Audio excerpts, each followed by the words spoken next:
Every day, 34 people in their 20s and 30s are diagnosed with cancer. On the 7th of July 2015, I was one of the 34. On the 28th of August 2008, I was one of the 34. But in Series 2, we're going younger. We're teaming up with Teenage Cancer Trust to bring you 7 new storytellers.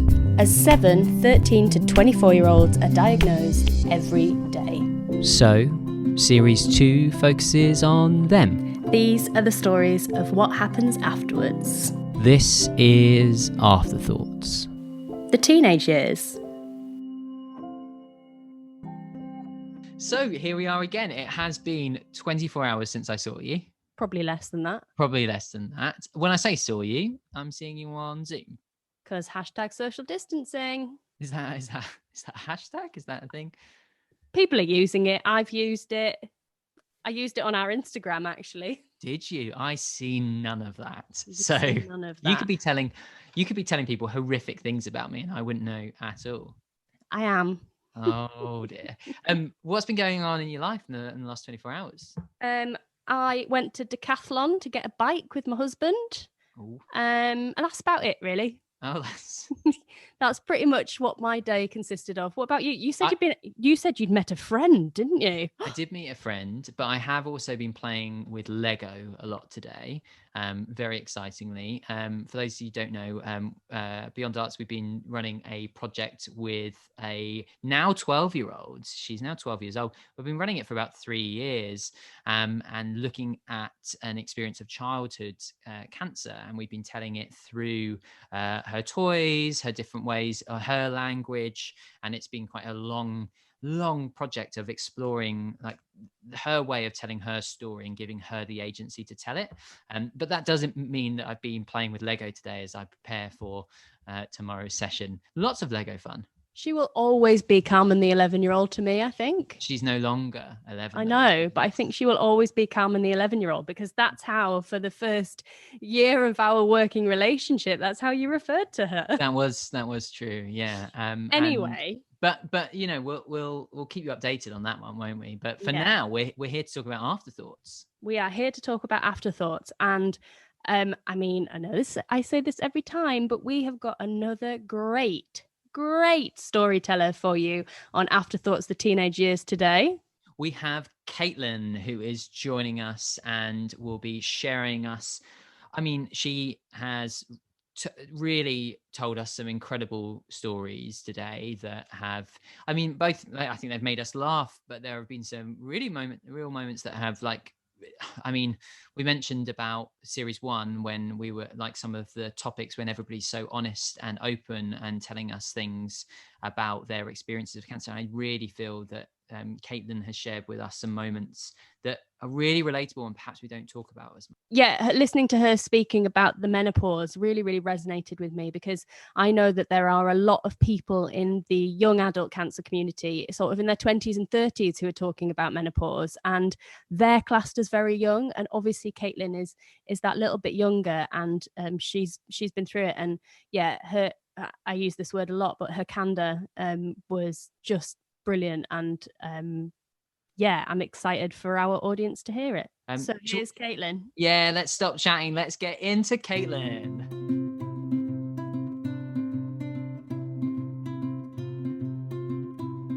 Hi, Toby. Hi, Alice. You all right? Yes, since yesterday, I am okay. Alice and I have been seeing a lot of each other. Alice, how are you? Yeah, very well, thanks. And thrilled to be joined by another podcast guest, and this time on this episode of Afterthoughts, the teenage years, we have Caitlin. Woo. Yeah. Hi, Caitlin. Hi. Hello, thank you for having me. Thank you for coming on. Caitlin, where are you in the world? Can you let our listeners know? I am based in Manchester. Based in Manchester. Capital of the North, yeah. Capital of the North. I would contest that, but Caitlin, could you also let us know, you're not alone in your room at the moment. Who is with you, just so the listeners know?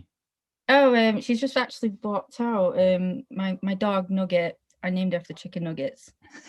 That is such a good dog name. I know. Perfect name for a bug. Oh, Definitely. a pug Does look like named a fried Nugget. chicken nugget. I'm Yeah. loving that we've got lots of animal vibes on this series so far as well. We're gonna so Caitlin, welcome. We are going to dive straight into we always like to start Afterthoughts with a kind of an introduction to you as a human first before we talk about the cancer, because we think it's really important to talk about the human before the cancer. And so we're going to dive in with what we're calling our hard-hitting quick-fire questions. Are we calling it that, Alice? Or You are, apparently. Oh, great. Okay. So, Caitlin, we are ready to go. I'm starting, aren't I, Alice? You are. Great. Okay. Caitlin, could you please tell us the pronouns that you use, please? She and her. And who do people say that you look like? Oh, because well, it's not really a celebrity, but my dad says I look like a Cabbage Patch Kid ever since I put weight on from steroids. So I just go with my Cabbage Patch Kid. Like, that is such a dad thing to say, isn't it? Oh, my dad had many jokes, especially when I was bald. He sent me a text as a joke saying, because I wear glasses, there's a Harry Hill competition, lookalike competition on down in Ashton in a minute. You should go. What a savage. Oh God, yeah.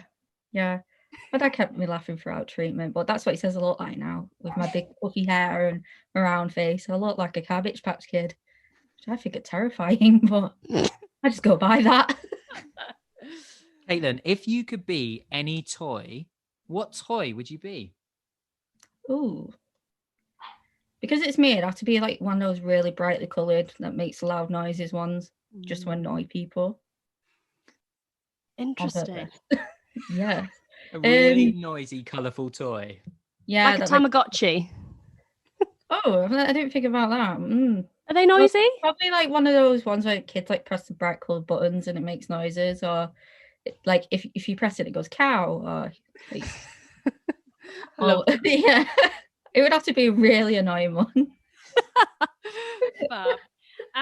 What's your favourite biscuit? Oh, this is very easy. Biscoff. Lotus Biscoff. Do you like the spread?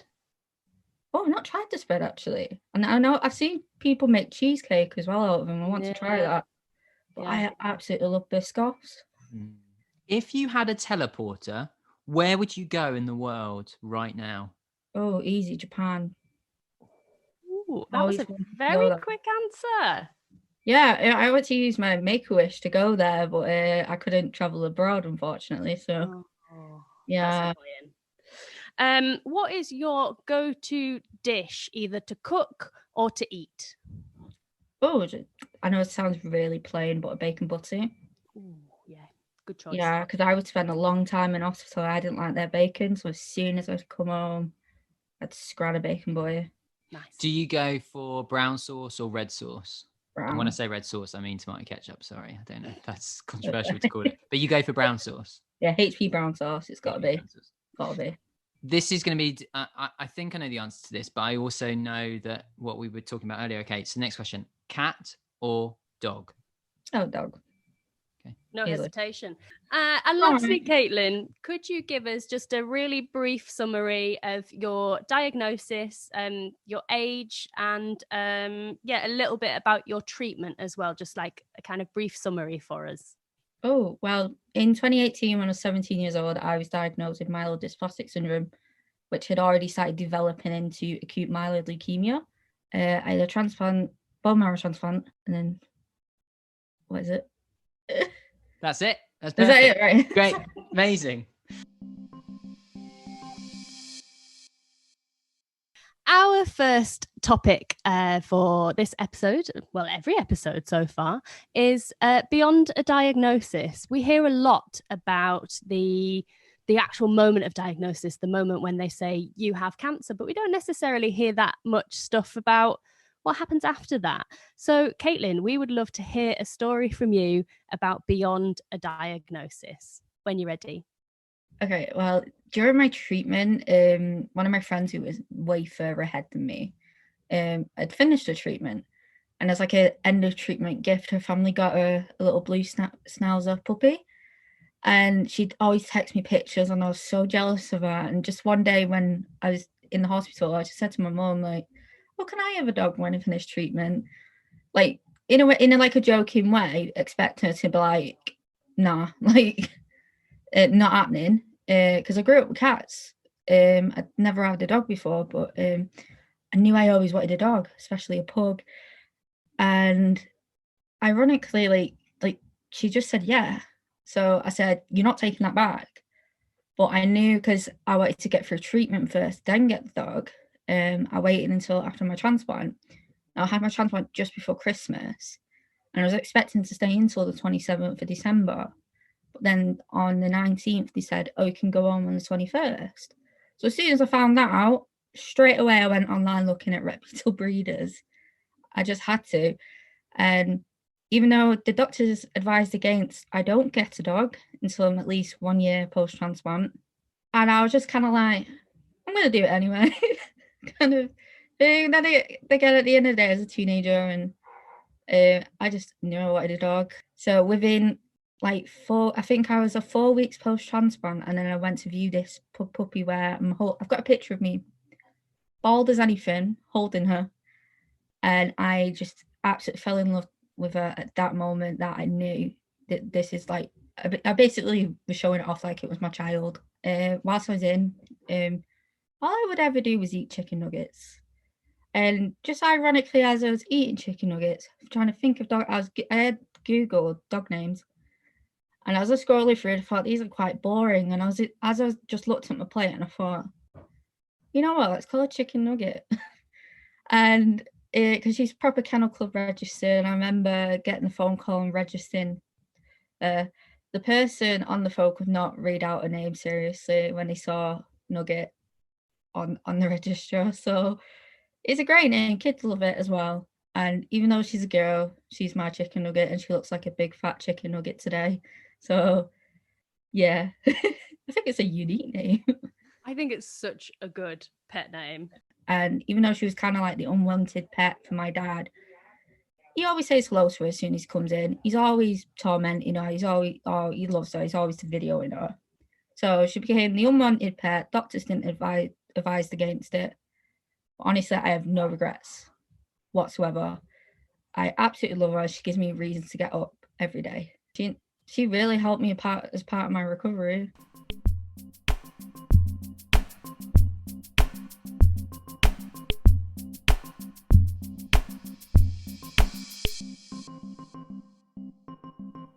The next section of Afterthoughts is to focus on a story about those people who go through the experience of cancer with us as young people. So we're looking for a story about those around us. Caitlin, over to you. Yeah, for story, I wanted to talk about my mum, actually, and that is because I feel as though when I've reflected back on all of my cancer journey and experience, my mum is the one I've really not appreciated enough. And that is because when I was in hospital, I spent quite a lot of time the year 2018, I spent a lot of time in hospital, and there was not a single night she was not at my bedside. She stayed in hospital every single night. Also, at the same time, she gave up a job for me. And a lot of the time, there was a lot of times where I was like, "Oh, go away," and I didn't want her there. But when I reflected, I realized how much my mum actually did for me, and how like privileged I was, because I stayed in hospital. Some people's mums wouldn't stay, or some people didn't have parents to look after them like I did. And well, when I think about it, I had a lot of great times with my mum. When no one else was there, I always had someone to speak to. Because my mum was there, she'd laugh at my bad jokes, which I really appreciate. And just the hard times as well. She was always the one rubbing my back for me when I was throwing up, when I was having the embarrassing accidents. My mum really went above and beyond for me during treatment. I remember, like, everyone who's been for treatment knows chemo cravings, and for some reason I just really wanted a ham sandwich, but I was really picky about the butter I wanted on it. And there was a Sainsbury's down the road, like a little express one. And even though my mum has osteoarthritis, she still got up and did the walk all the way down the road from the hospital just to get me that pack of ham and butter, because I didn't like the butter that the hospital used. And I feel really bad, but once she made me that sandwich, I took one bite and I was just kind of like, I don't want that. And I felt like, when I think about it, I feel really bad. But at the same time, my mum then had a lump of butter she could use for her sandwiches and toasts as well. So it was a win-win. But it just shows that my mum really went above and beyond for me. Yeah, I bet she was eating ham sandwiches for ages. She sounds like such a champ. And she was the true OG who was always there for me. And I know in the beginning, a lot of people were coming and visiting me and trying, like, friends thought, oh, we're here to support you. But over time, that kind of faded. The person who was always there was my mum. She became my best friend. She was the one who truly understood how I felt and what was going on. And she was there for the whole process, and she's seen everything, witnessed everything. So when, like, I've had friends and even some family members who have been quite dismissive of my feelings today. They thought, oh, you've beat cancer now, you're fine, kind of thing. Whereas my mum knows it still affects me. So she's the one who's still there for me even today. She's been there throughout the whole thing and is still here for me in the present. Whereas over time, like, some friends just kind of faded away, got on with their own lives and thought, oh, she's okay now. Whereas my mum knows I'm not. Like, it's really unappreciated what she did for me. Yeah, I might have been the one physically battling cancer, but she was battling it too with me. She put my health in front of hers. So it affects everyone.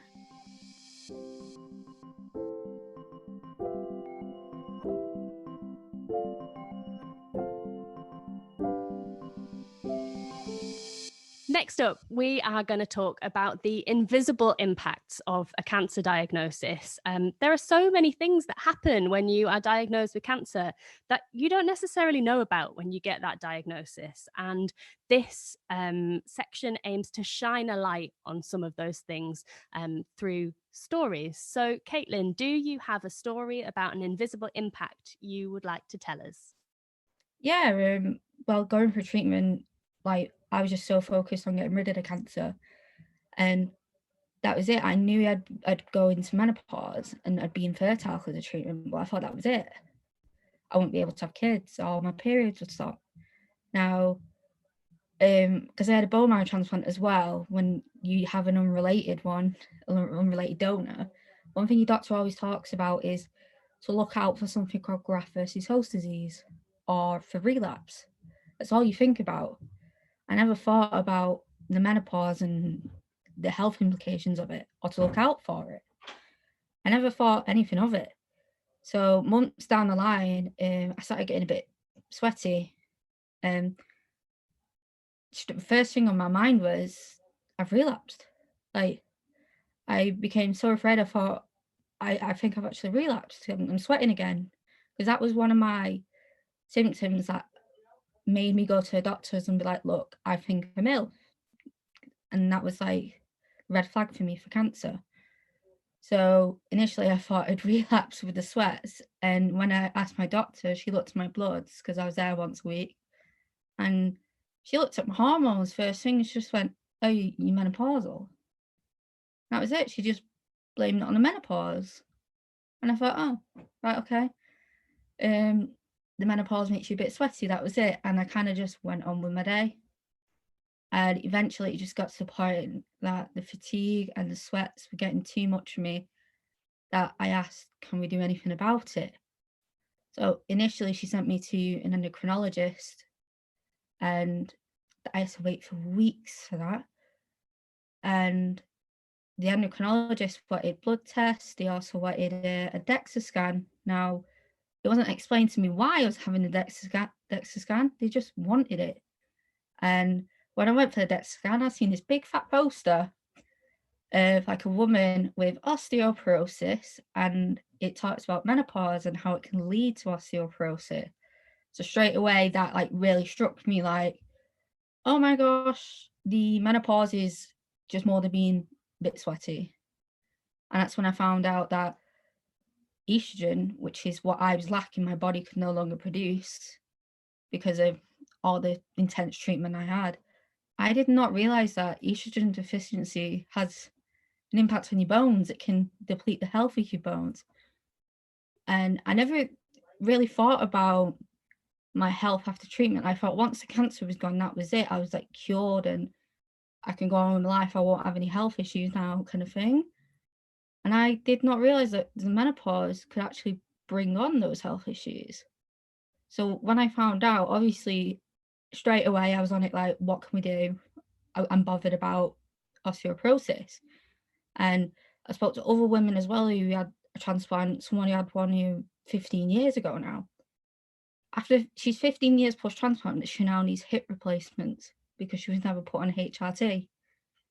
So that really bothered me that I've been through cancer and now because of menopause, I'm bothered I'm going to need hip replacements in my 30s. I don't want to have to think about that. I wanted to just carry on with my life after cancer. So one thing I always say is, once you're in the end of treatment bell, it really does not end there. You still have to think about your health. And even though people say, oh, you're given booklets and like Dr. probably talks about menopause, I went back through them and there's not that much information on menopause and how I can deal with it. And I don't want to blame my consultant because she only specializes in the blood. She's not a menopause specialist. However, I do think there should be information given to me in a way, or there should have been some like more support. To be fair, my Teenage Cancer Trust nurse did initially say, do you want to see a counsellor? And I said no to that because I was a bit of a stubborn teenager. But even my counsellor's not a menopause specialist. So when I finally seen the endocrinologist, had the scan, I was a bit shaken of, oh my gosh, the potential for osteoporosis. They recommended HRT. Now, back then, I actually did not know HRT was for menopausal women. And that is because going through school, I had a few friends who were transgender. So I always had the misconception that HRT was just for transgender people. So when it was recommended for me, straight away, I was kind of like, what? HRT? That's for trans people, what? No, it's just for anyone who needs the right balance of hormones. I had no idea. So I had so many misconceptions about the menopause, HRT, and I think a lot of people do. And I don't want to say I was naive, but it's not really my fault that I didn't have that education. And it just shows that if I was educated, I could probably prevented my bone health not being as good as it should. Another thing that really made me shaken was all I did, ironically, it happened in the hospital. I just got up out of the chair and went over on my ankle after one of my appointments, and I broke my leg. So it just shows that after treatment, how fragile I was. And I never really thought about my health after I finished that treatment. That's it. Once you ring that bell, you think that's it, it's over. And I did not realize the impact menopause would have on me, on my life and my bones. And now all I care about is protecting my bones now. That's always on my mind. Or the thought of cancer coming back. I just want to protect my health and live my life without it being an inconvenience, you know? Another thing was it was affecting me socially. One thing that I tried to do was go back to college right after my transplant, and really I shouldn't. So when I restarted, all the teachers were made aware that I was given all female teachers. They're all made aware that I was menopausal, and like socially it was affecting me. I was in a room full of 16-year-olds when I was 18, and the teachers were very nice and opened all the windows for me, and all the other kids were crying that they were cold, but because I was hot and sweaty, I'd be sat there with my fan, and I was just fanning myself because I was so sweaty, and I was wondering why the HRT wasn't working, and it was a very emotional time for me as well. And I remember being in the college toilets and a girl talking about asking me if I had a pad, and for a joke I said, oh, I don't need to buy them anymore because I don't get periods. And she was like, oh, you're so lucky. And I was just kind of like, I'm not really that lucky, love. And when we're being infertile too, everyone brings up kids around me. All these incidents kept happening socially that I just broke and said to my teenage cancer trust nurse, I do need counselling. I want to be able to rant about these things, you know? So that's when I thought I need to seek help. So thankfully that help was there, but I don't think there's too much for specifically menopause. I had to look for my own help. I became quite passionate in terms of seeking out what support is already there and actually raising my voice and saying, look, like, say, actually talking to my doctors, communicating with them, like, is there anything I can do? Is there anyone I can see? And because I started voicing my opinion, other people started, like, you know, coming together. And I went online on social media looking for other people, and I did find other women who were quite passionate about menopause as well. And it's that community aspect that I've really enjoyed, and I've not felt alone anymore. When you were speaking there, it really reminded me of our conversation from series 1 with Ryan Collard. And Ryan really talked openly about his he talked about fertility, and he was talking about his feelings as really wanting to be a father, and then that not being currently possible for him. And I think like that as a story and the way that he told that, and like the responses we've had from people about series 1 have, like, a lot of them have been about being open about something which we don't normally talk about. Like, men aren't particularly good at talking about fertility. Like, we're shocking at it, and I think it's one of those things where that's something that isn't particularly well talked about, and we know that, like, talking about the menopause is definitely something that has not been happening enough, and I think it's really important to highlight. So thank you so much. I just think it's, you've told it in so much detail, and so thank you for sharing with us. I think that's such a really well crafted story as well. Agreed. Yeah. Thank you. I think so important.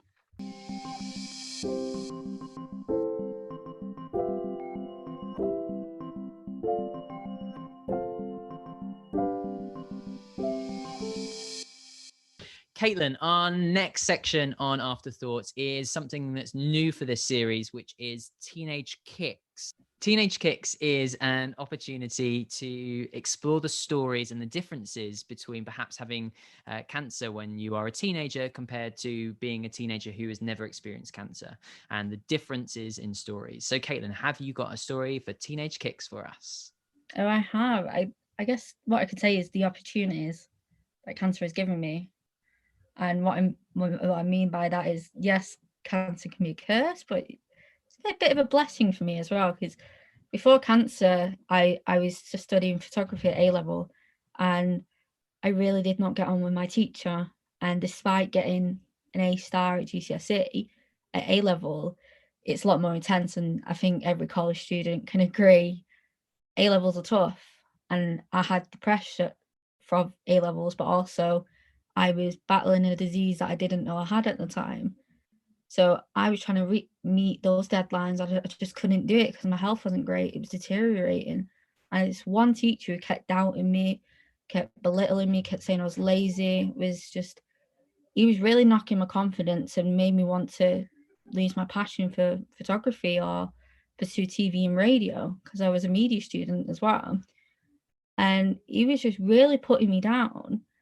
To the point, even when I went to him and said, I'm being investigated for leukemia, he doubted that. He thought I was just being dramatic. Now, obviously, I left my college and stuff, but because of cancer and the people I've got to meet, like a youth support coordinator, and some of the residentials I've had the privilege to go on, I've had the chance to work with real photographers, people who work in the media industry. Never had that at college. Occasionally we'd have the trip to London, but just sit in a conference and see someone talk or visit a movie set. Whereas with Teenage Cancer, I've actually got to meet the people, speak with people, and also share my work with them and get compliments off them. Whereas a teacher who you're supposed to put all your faith in and look up to instead was actually making me lose my passion. Whereas my youth support coordinator and my click sergeant worker were the ones who were going, enter that photography competition, do that, do this. Do not let all those people like put your confidence down. Do it. You can be an artist. You can be what you want to be. And I'm grateful for that, you know, the opportunity. And a lot of it was pressure as well, was I was trying to rush things. And I thought by the time I was 18, I need to be at a certain stage in my life, like at uni, for example. And I thought because of my treatment, I was falling behind there because I had to stop my education, put that on hold. Now I've got people who are on the same course as me, now doing photography at uni, and they're hating it, or they think it's not the right course for them. And well, yeah, like, oh, sorry, messed up. Just the opportunities I've had where I could meet real people, it's show my work to, and I've not got a degree, I've not even got an A-level, yet I'm having real life photographers, real life filmmakers, real life artists who are wanting to work with me, who appreciate my work. I mean, I entered a photography competition, it's now being sold on a postcard for charity because I was one of the winners. And it just shows that saying yes or being pushed by, well, basically harassed by your support coordinator doing your head in, pecking your head to enter that competition. And it's just that push I needed that made me realize, you know what, I can do it. And they were the real supporters when I was supposed to put my faith in my teacher. They let me down. And I'm really grateful for that, you know?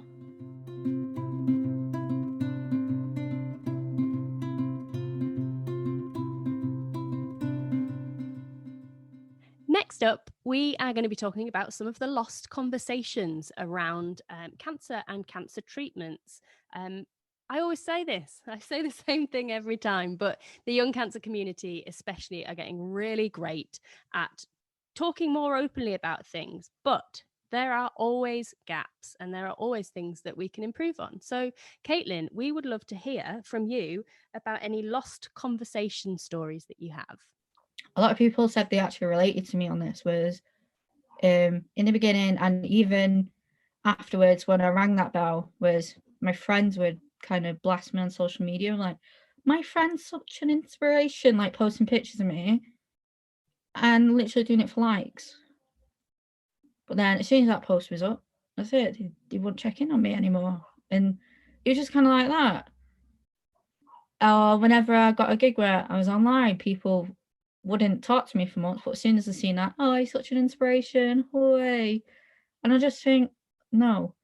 And I remember one of my friends saying that just because, well, when people first found out I had cancer as well, when the news got out, people were using me as like a conversation starter. Like, oh, I've got a friend with cancer. And I just think, no, I'm not your friend. Like, I was just sick of being used as a conversation starter, or like, just put me in a trophy case or something. Like, put me on display. Or I was people would use me as an example for things just because I was a girl with cancer, you know? And I was just so sick of it. And it kind of links to this pressure of being an inspirational cancer patient. People want you to say a certain way. And when I remember working with BBC, they were doing a section on look good, feel better. And I joked about, like, when they asked me the question about hair loss, they wanted to push this certain narrative of what a cancer patient looks like. You've got to be this inspirational cancer patient. And I made a joke of, I was all right without me. I didn't have to buy shampoo for 12 months. They didn't want to use it. So I was just like, thanks. But it's that I think you should be able to joke about it, or everyone has like their own perspective on what their fight is. Some people like the warrior narrative, whereas I like to be a bit edgy and make jokes. That's what helped me get through treatment.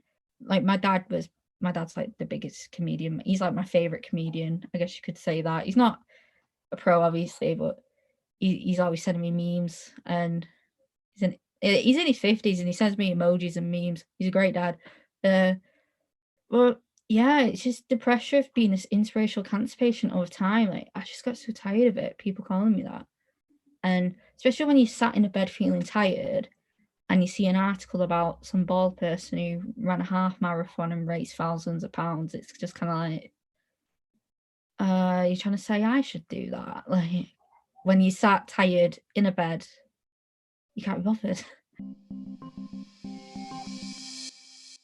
Our last section, I'm really excited to see what Caitlin has in store for us on the Don't Laugh section. We know that talking about cancer is difficult and there are many moments that are heavy, but there are also some moments that are slightly lighter. And so to finish Afterthoughts, this episode, Caitlin, we'd love a story for the Don't Laugh section. Yeah, obviously I've listened to people's Don't Laugh bits, and I've got loads of funny stories that are like just cancer related, obviously. But you know, like how I said to you how I saw like my perspective on hair loss. Now the only thing I was sad about was my eyebrows and eyelashes. That was what I was sad about. What I didn't realize was the hair loss was literally everywhere. Now, because I spent a lot of time in bed before my diagnosis, I completely let myself go. My legs were like carpets. Down, like my armpits were a bloody jungle. I did not groom myself for months, and I mean it. So when the hair started falling out, I did not realize it would come out everywhere. And all it took was, after I had my intense chemo, I think it was like 10 days, I started to notice it was just falling out. And I remember sitting on the toilet and going to Mum, watch this, and I just ripped it out, and I thought it was the funniest thing ever. And another thing was, I realised my pubic hair was coming out. So I could just, like, I know this is really TMI, but other people have been talking about TMI stuff. I know Brad was, and I could pick it out. And I thought it was really satisfying for some weird reason. And after I was completely bald, and I mean head to toe bald, I joked that because my hair grew back a bit right before my transplant, it was all fuzzy and it started to fall out again. So for a joke, I said, for Christmas on the NHS, I got a free Brazilian. So I always say that to people. The NHS paid for my Brazilian. I didn't have to. It was free Brazilian, wasn't it? So. There you are. Yeah. Yeah. I noticed as well. Leg hair, last to go, first to come back. What's that about? Yeah, mine came back really patchy. Yeah. And I tell you what, there is no smooth like chemo smooth, is there? Yeah. My skin was really great. My arms have come back a lot hairier than they were before. I now have a lot hairier arms. That's Not a hairy chest, but hairy arms. Yeah, well, after my transplant, I was put on a medication called cyclosporin. Now, one of the side effects is like you can get facial hair. So I got it like all across my face and on my neck. And because I like to wear makeup, I really noticed it. So it got to the point I was buying men's razors and actually like asking my dad, like, how do I shave? For real. I bet that gave your dad plenty of comedy fodder as well, didn't it? Yeah. Oh, Caitlin, that was such a great Don't Laugh story. And yeah, honestly, that was our last section, and you have been such a delight to have on. Thank you for having me. I've loved it. Oh, I'm glad. Yeah, it's been really wonderful. And thank you so much for your honesty and for your candor and for your generosity of spirit, I shall say. It's been incredible. Thank you so much, Caitlin, for being a guest.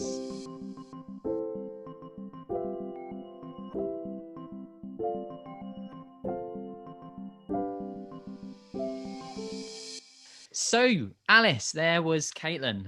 Oh, man. She was great, wasn't she? I'm really disappointed that, because obviously we're doing this over Zoom, but this will be played out as a podcast. And I think everybody's going to miss out on Caitlin's eye makeup. Her magnificent eye makeup. And actually, I'm quite disappointed. We didn't ask her to show us Nugget. Nugget came in a couple times, but we never got to see her. That's it. Nugget, the pug, was hiding away. And like I say, I mean, it's another pet related theme.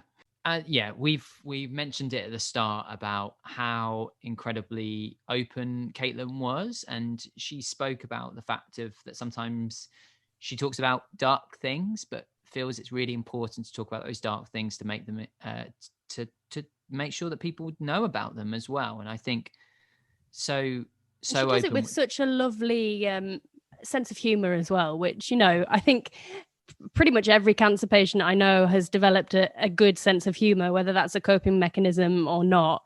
But yeah, I really loved Caitlin's vibe. I thought she was a lot of fun, and I'd quite like to go and have a cup of tea and some cake with her.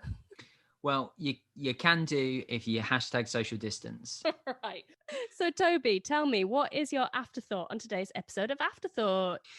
My afterthoughts on today's episode of Afterthoughts, Alice, is really about Caitlin talking about the menopause, and I think it's really honest to say, as a young man, it was never something that when I was having my treatment, it was never something that was mentioned, spoken about. Obviously being infertile was something that was on those wonderful consent forms. But I think what Caitlin was talking about, and just really highlighting the longer term impacts of a cancer diagnosis, and just hitting on the fact of you ring that bell doesn't mean that your health is suddenly perfect. Alice, what about you? What is your afterthoughts on Afterthoughts? So I was really moved by listening to Caitlin talk. Moved is probably the wrong word, actually, but I really liked hearing Caitlin talk about the opportunities that she's had, especially because her education was so heavily impacted by cancer, and it really, again, highlighted the importance of the work that charities do to support young people and young adults, teenagers who go through cancer treatment, because so much changes for them. And I think, you know, it was great to hear her talking about her youth coordinator giving her the nudge to do the work that she's called to, you know, and I thought that was really important. Well, Alice, we are done for the weekend. Yeah, it's Friday evening here in Afterthoughts land. So in Afterthoughts land, so maybe we'll have something interesting to talk about as we have a weekend full of fun. But thank you, listeners, for tuning in for Afterthoughts, and we'll see you soon. Next time.